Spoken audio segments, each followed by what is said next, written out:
How to stop iPhone from ending calls with power button. Hi everyone, welcome back to our channel app guide. In today's video I'll simply guide you on how you can stop your iPhone from ending calls with power button, so just make sure to watch the video till the end. In order to stop your iPhone from ending calls with power button, you have to disable and enable a specific feature. So for that, open up settings and then go to the option called accessibility, and once you go to accessibility you want to go to the option called touch over here. Once you go to touch, scroll down to the bottom, you'll find the option called prevent lock to end call, right?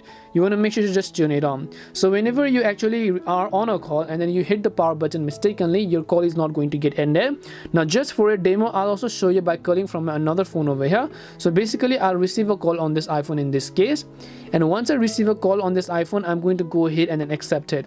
Now even if I go ahead and press the side button, you can see the volume is actually not going to get ended, because as you can see the call is still ongoing.